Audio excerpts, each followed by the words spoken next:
Hey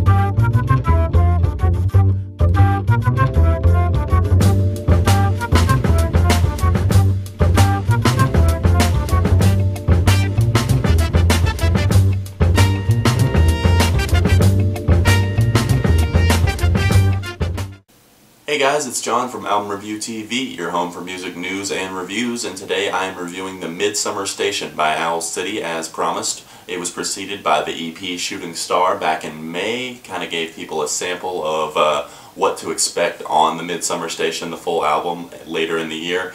And if you've heard it, you know that Adam has taken a completely new direction with this album, and as a fan, you can see I'm wearing my Owl City shirt from the All Things Bright and Beautiful tour. As a fan, I kind of feel alienated, and I feel like, where is the magical lyrics that kind of take you away to a different world, and where are the more of the synths? I'm not hearing the synths on this one, and the lyrics are just quite generic, as well as the beats on this album, and it's weird.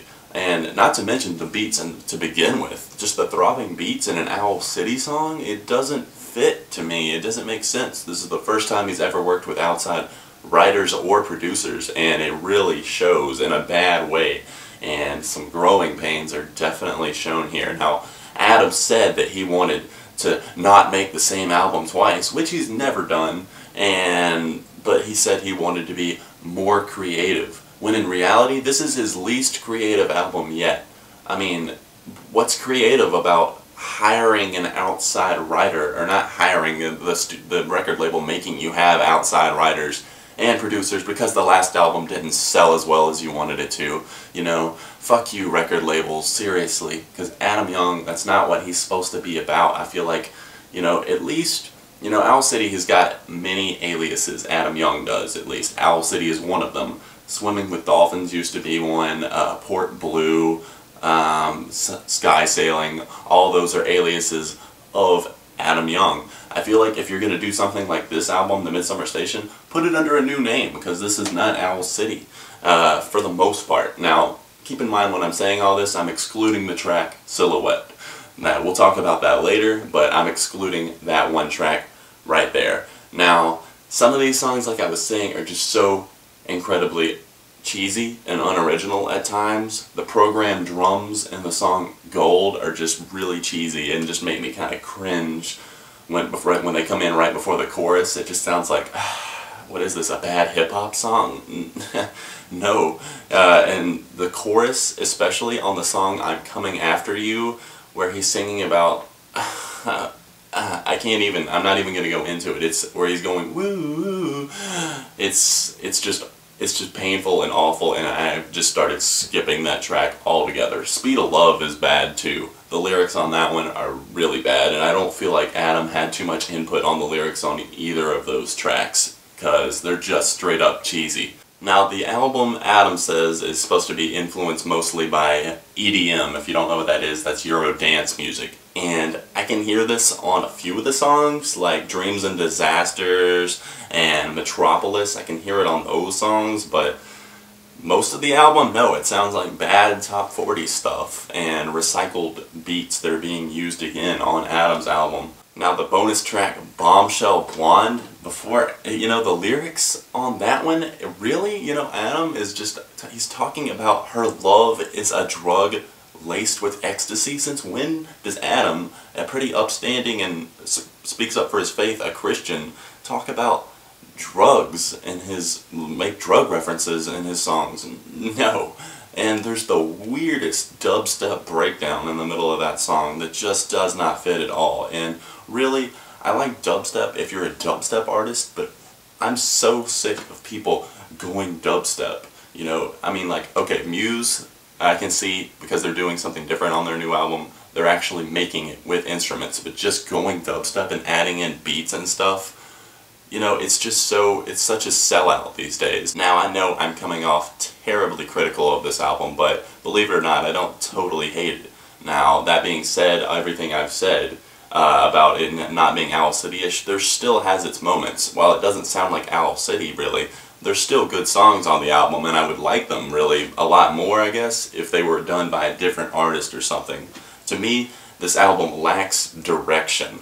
the album can't decide if it wants to be pop, like on songs like Gold, Shooting Star, A Good Time. It can't decide if it's ready for top 40 radio, or if it's a alt-rock album like Embers or Dementia featuring Mark Hoppus of Blink-182. I mean, those are two kind of rocking songs. And then there's obviously the EDM influenced tracks, such as Dreams and Disasters, Speed of Love, and Metropolis. I mean, where is this album going? It's all over the place. And then you got Silhouette, the really slow song that could fit like on a Christian station or something like that. Something, I don't know, adult contemporary or something. And it just, to me, it's just too lacking of a direction to be a really solid album. That being said, I want to go ahead and relay my favorites on the album to you guys. My first favorite is Silhouette. That's the only true Owl City song on the album, I feel like.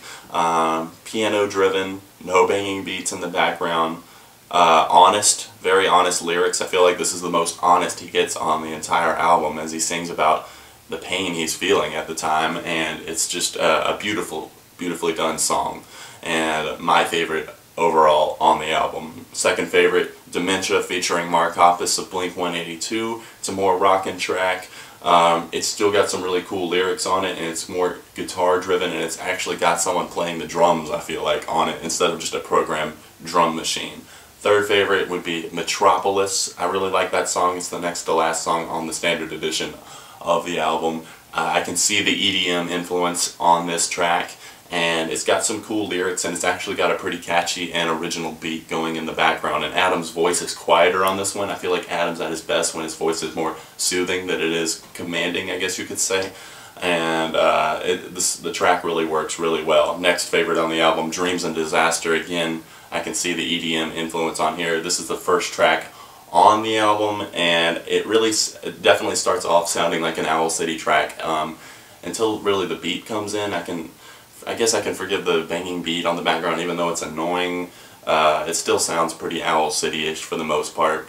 I forgot to mention on the track Metropolis, some of the instrumentation at the beginning is really cool. There's like a string section going on, and I really enjoyed that. Another favorite and final favorite off of the album is Good Time featuring Carly Rae Jepsen. It's peaked at number 13 on the Hot 100 so far. It's definitely a top 40 radio-ready summer anthem song.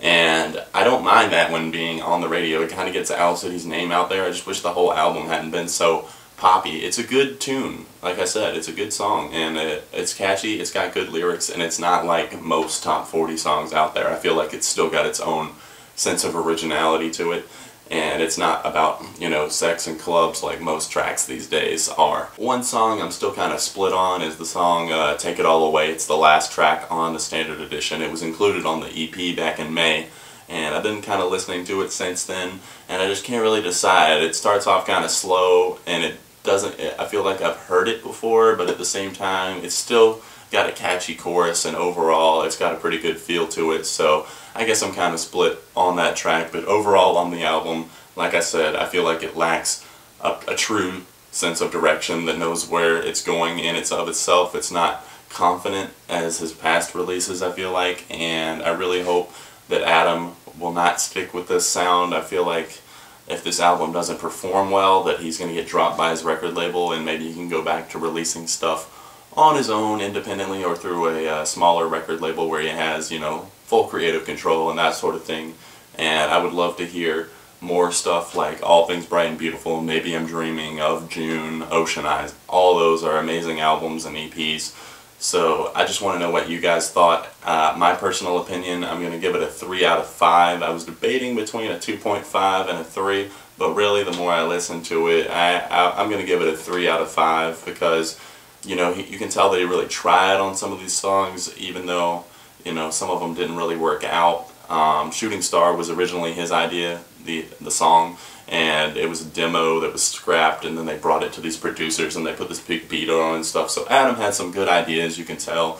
It's just that all of them didn't work out, except, you know, for me, in my opinion, the songs that I mentioned to you, my 5 favorites. Obviously, I want to know what you guys thought. A lot of people, I feel like, are going to be debating this album, so let me hear your thoughts in the comment section down below. I will be back soon for another review. I might do a classic review, and of course September is going to be chock full of reviews all month long, the same with the beginning of October, so please be sure to subscribe above, and I will see you guys very soon. Thanks for watching.